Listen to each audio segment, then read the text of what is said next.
যেহেতু 8 আগষ্ট সেয়া হৈ গ'ল লায়ন্স পৰ্টেল মেনিফেষ্টেশ্যনৰ দিন। এনেতো মেনিফেষ্টেশ্যন 26 জুলাইৰ পৰা আপোনালোকে কৰিয়ে থাকিব পাৰে। যোনে কৰা নাই তেওঁলোকে আজিৰ পৰা ষ্টাৰ্ট কৰিব পাৰে, 8 তাৰিখলৈকে কৰিব। স্পেচিয়েলি 8 তাৰিখে কিছুমান আমি ৰিচুৱেল কৰিব পাৰোঁ, যেনেকুৱা ধৰক 55x5 টেকনিক কৰিব পাৰে, মানে 5টা মানে 55 বাৰ এটা উইচ লিখিব পাৰে 5 দিন কণ্টিনিউ। 369 টেকনিক, ৰাতিপুৱা 3 বাৰ, দুপৰীয়া 6 বাৰ, ৰাতি 9 বাৰ। নট মেজিকো কৰিব পাৰে। নট মেজিক মানে কি হ'ল, যেনেকুৱা হাতত মোৰ সূতা এডাল আছে তেনেকুৱা সূতা এডাল ল'ব পাৰে, ব্লেক ৰেড তেনেকুৱা কোনো কথা নাই। এটা উইচ ক'লে এটা নট বান্ধিলে, আকৌ এটা উইচ কৰিলে আকৌ এটা নট বান্ধিলে, তেনেকে টোটেল 8টা নট বনাব পাৰে। 8টা নট বনোৱাৰ পিছত এডাল লেফ্ট হেণ্ডত পিন্ধিব পাৰে। ফিমেল মেলৰ লগত কোনো কথা নাই, ঠিক আছে। তো কণ্টিনিউ এইকেইদিন মেনিফেষ্ট এনেকুৱা কৰি থাকিব পাৰে। বহুত বেছি যদি ব্লকেজেছ আছে, ব্লকেজেছৰ কাৰণে কি কৰিব পাৰে, বগা পেপাৰ এখন ল'ব, ব্লেক কালাৰ পেন ল'ব, যিমানবোৰ ব্লকেজেছ আছে, যিমানবোৰ নিগেটিভিটি আছে সেয়া গোটেইবোৰ লিখিব, গোটেই পেপাৰখনত লিখিব। আপোনাৰ মানি ফ্ল' হোৱা নাই বা বিজনেছৰ গ্ৰোথ হোৱা নাই, যি লিখিব লগা আছে গোটেইবোৰ তাত লিখিব ব্লেক কালাৰ পেনেদি। তাৰপিছত মেডিটেট কৰিব, কাগজখন ফল্ড কৰি পিনে লেফ্ট হেণ্ডত ৰাখিব পাৰে। অকণমান সময় মেডিটেট কৰি ল'ব যাতে আপুনি ৰিলেক্স হৈ যায়, আৰু ৰাইট হেণ্ডেৰে কভাৰ কৰি ল'ব। যাক বিলিভ কৰে তেওঁক প্ৰে কৰিব যে আপোনাৰ যিমানবোৰ ব্লকেজেছ আছে, যিমানবোৰ নিগেটিভিটি আছে, সেই গোটেইবোৰ যেন আঁতৰি যায়।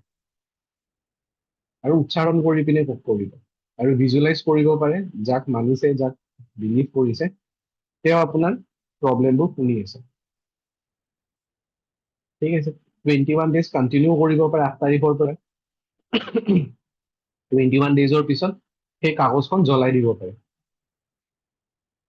ঠিক আছে।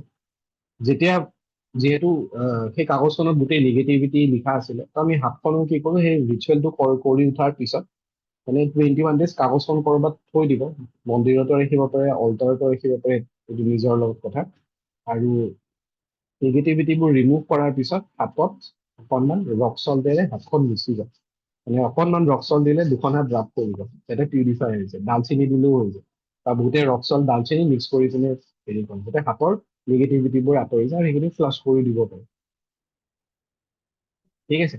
তো তেনেকে উইচ মেনিফেষ্ট কৰাৰ কাৰণে খুব ভাল, ব্লকেজেছবোৰো আঁতৰাব পাৰে। আৰু এটা স্পেচিয়েলি দি আছো যে এপ্লাই কৰিছিলো, ছাৰ এইটো 21 দিনৰ যোনটো মেনিফেষ্টেশ্যন, মানে এইটো তেতিয়া মানে এইবিলাক ইমান জানা নাছিলো, 5x5 বা বেলেগ এনেকুৱা। মানে মই যেতিয়া এঞ্জেল হিলিং শিকিছিলো তেতিয়া আমাক এইটো কৈছিলে, মানে যেতিয়া আমি অল্টাৰ বনাও বা অল্টাৰ নবনোৱা কৰো, আমি অকল এডাল কেণ্ডেল জ্বলাই পিনে ছেম উইচটো মানে এবাৰে লিখি পিনে, বা উইচ পেপাৰ এখনত আমাৰ নিজৰ উইচটো লিখি পিনে 21 দিনৰ কাৰণে কেণ্ডেল পাত জ্বলোৱাৰ পিছত প্ৰে কৰিছিলো। আৰু তেতিয়া মানে মই নিউমৰলজি তাৰ আগত 6 মাহ আগতে শিকিছিলো, কিন্তু মই নিজকে নিউমৰলজিষ্ট বুলি তাৰমানে মোৰ কনফিডেন্সটো অহা নাছিলে যে মই পাৰিম নে নোৱাৰিম, বা প্ৰেক্টিছো হোৱা নাছিলে। তাৰপিছত মানে মই সেইটো উইচ ৰাখিছিলো যে মই থেংক ইউ ইউনিভাৰ্চ, মই নিউমৰলজিষ্ট হিচাপে প্ৰতিষ্ঠিত হৈছো। আৰু মানে বাই গ্ৰেচ অফ গড, মানে এতিয়াতো মানুহে সেইটোৱে কাম কৰি আছে ন, মানুহে জানা হৈছে। চ' সেই এইবিলাকে কাম কৰে, আৰু যোনে কৰা নাই তেওঁলোকে কৰি চাব পাৰে। যিকোনো টেকনিকে নহওক কিয়, কিন্তু এইটো মানে মই ফল পাইছো। প্ৰথম মোৰ আৰম্ভণি সেইটোৱে আছিলে, তাৰ আগতে মই কোনো বেলেগ কৰা নাছিলো, তাৰ পিছতে শিকিছো নতুনকে, আৰু তাৰ পিছত আপোনাৰ লগত কানেক্ট হলো। আপোনালোকে যদি চাই, তেখেতেও লিখি থৈছে ডিম্পী নিউমাৰলজিষ্ট এষ্ট্ৰ বাস্তু, সেইটো তাক ডিক্লেৰেশ্যন কৰা যায়।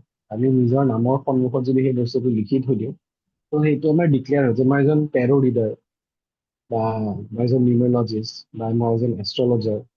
সেই ডিক্লেৰেশ্যনটো বহুত দৰকাৰ, যাতে আপোনালোকে বেলেগতো যেতিয়া ক'ৰবাত জুম ছেশ্যনবোৰ জইন কৰে, তো দেখিলে যাতে গম পাই যে এখেত টেৰো ৰিডাৰ। আপুনি কিমান জানে কিমান নাজানে সেইটোৰ ওপৰত বেলেগে নাচায়। যেতিয়া লিখা আছে ন যে টেৰো ৰিডাৰ বা নিউমাৰলজিষ্ট, এখেত মানে নিউমাৰলজিষ্ট, এখেতে জানে। তো বেলেগৰ ইণ্টেনশ্যনবোৰো যেতিয়া আপোনাৰ গাত পৰি থাকিব ন, সেই বস্তুটো তথাস্তু হৈ যায়, ঠিক আছে। তো ঠিক আছে, থেংক ইউ বাইদেউ। আৰু কালিৰ পৰা আমি কাৰ্ডছৰ মিনিংটোতো হৈ গ'ল, কালিৰ পৰা আমি এডভান্স পৰ্চনছবোৰ কালিৰ পৰা দিছোঁ, ঠিক আছে। থেংক ইউ চবকে, good night. Thank you, sir. Thank you, sir. Good night, sir.